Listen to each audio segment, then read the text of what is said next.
Como era a precária qualidade de vida dos escravos do Antigo Egito, muitos tinham que encarar jornadas de trabalho de mais de 18 horas por dia, com pouca comida, sem direito a descanso e praticamente sem nenhum dos direitos trabalhistas que conhecemos hoje em dia. Hoje vamos explorar como era a vida dessas pessoas. Seja bem-vindo às Crônicas de Aristóteles. A maioria de nós temos um certo costume de assimilar escravos a negros, mas os escravos do Antigo Egito não estavam ligados a etnias ou povos. No Antigo Egito, a sociedade era altamente diversificada, com uma estrutura que abrangia desde faraós e nobres até camponeses e escravos. E os escravos desempenhavam um papel significativo na economia e na construção das grandiosas estruturas que caracterizaram a civilização egípcia, inclusive as pirâmides do Egito. Os escravos do Egito Antigo eram provenientes de diversas fontes, incluindo prisioneiros de guerra, criminosos, devedores que não conseguiam pagar suas dívidas e, em alguns casos, pessoas vendidas por suas famílias devido à pobreza extrema. Eles realizavam uma variedade de trabalhos, desde tarefas agrícolas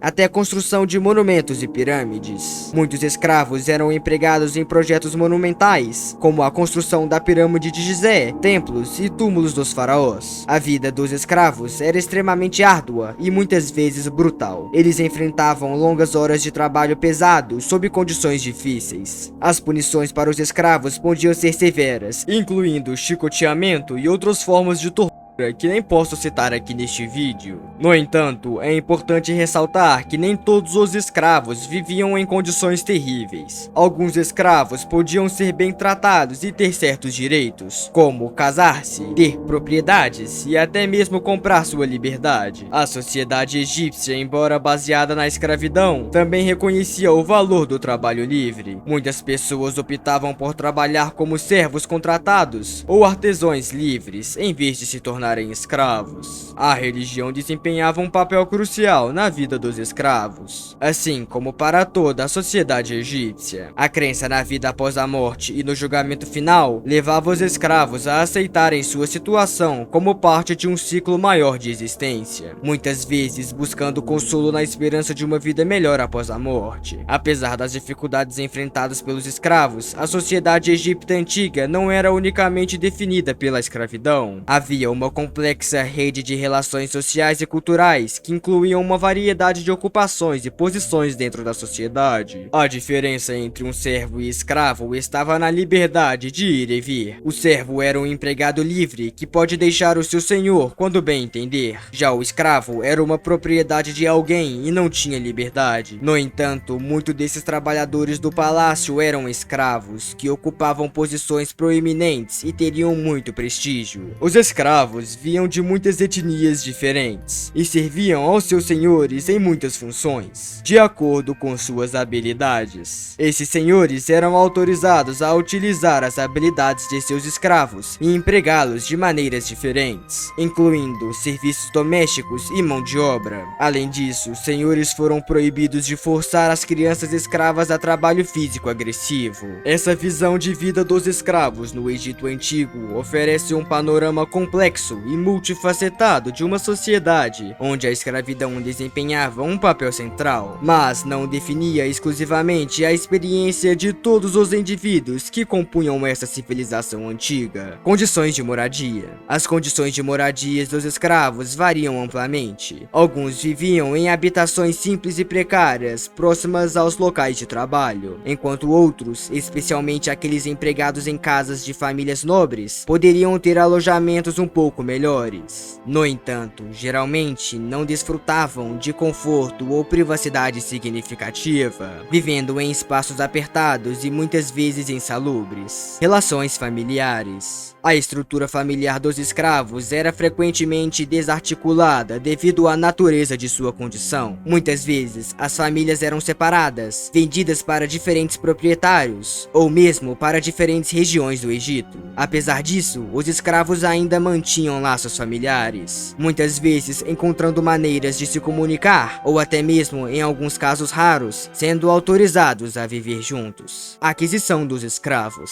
Os escravos eram adquiridos por diferentes meios, incluindo a captura em guerra, punição por crimes ou dívidas, e até mesmo o nascimento. Os filhos de escravos frequentemente herdavam os status de seus pais, perpetuando um ciclo de escravidão. A venda de escravos também era comum em mercados específicos, onde eram comercializados como mercadorias. Perspectiva de liberdade. Para a maioria dos escravos, a liberdade era uma esperança distante. No entanto, alguns conseguiam alcançar a liberdade por meio de vários meios, como a compra de sua própria liberdade, serviço leal que era recompensado com a libertação, ou em raras circunstâncias, decisões judiciais favoráveis.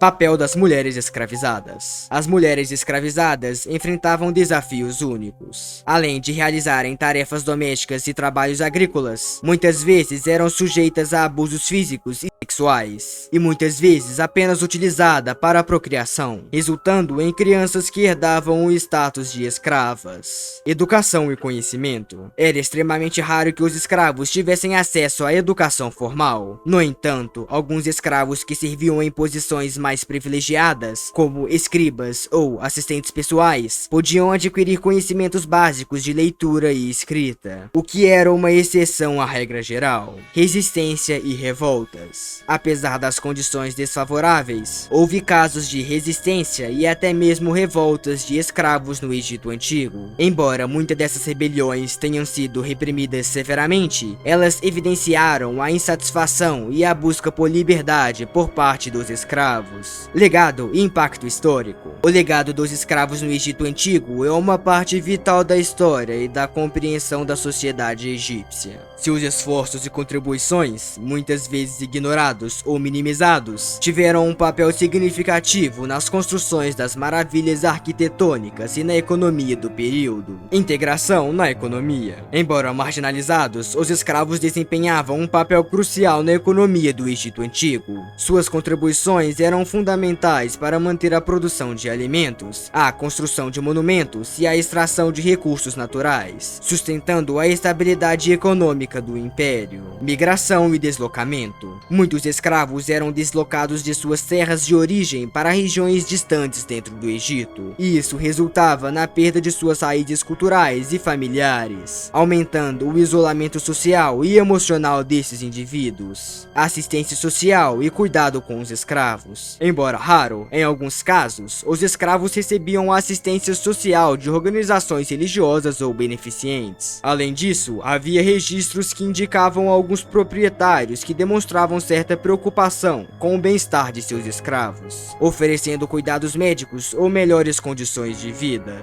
Alguns escravos desempenhavam papéis em rituais religiosos. Embora essas práticas fossem limitadas, em algumas cerimônias, eles podiam ser vinculados como participantes ou auxiliares, mas sua posição ainda era de subordinação, e geralmente não tinham voz ou liberdade significativa nessas atividades. Impacto nas relações sociais. Os escravos não estavam isolados na sociedade. Suas interações com outras camadas sociais, embora limitadas, muitas vezes influenciavam as dinâmicas sociais e econômicas, criando relações complexas dentro da estrutura social egípcia. Rede de comércio de escravos. O comércio de escravos no Egito Antigo era parte de uma rede comercial ampla, que se estendia por várias regiões do Mar Mediterrâneo e do Oriente Médio. Escravos egípcios eram exportados e importados como parte do comércio internacional, o que também influenciava a demografia e as interações culturais da época. Condições de trabalho especializados. Alguns escravos eram treinados em habilidades específicas, como medicina rudimentar, e atuavam como assistentes de curandeiros ou médicos. Suas contribuições na prestação de cuidados de saúde, embora limitadas, eram reconhecidas em certa medida. Existiam códigos de leis que regiam as relações entre escravos e seus proprietários. Embora essas leis geralmente favorecessem os interesses dos proprietários, alguns documentos históricos indicam punições para proprietários que abusassem excessivamente de seus escravos. Presença na administração e governo. Havia escravos que ocupavam papéis administrativos ou governamentais, servindo como escribas, assistentes ou em outros cargos burocráticos. No entanto, essas posições não ofereciam liberdade, mas proporcionavam um certo status status dentro da estrutura de poder, participação em levantes culturais. Em alguns momentos da história egípcia, os escravos participaram ativamente de movimentos culturais e religiosos que desafiaram as normas estabelecidas. Sua presença e influência nesses movimentos são registradas em algumas inscrições e textos antigos. Impacto na arte e na cultura. Apesar das limitações, os escravos deixaram um legado na arte e cultura egípcia. Seus estilos de música, dança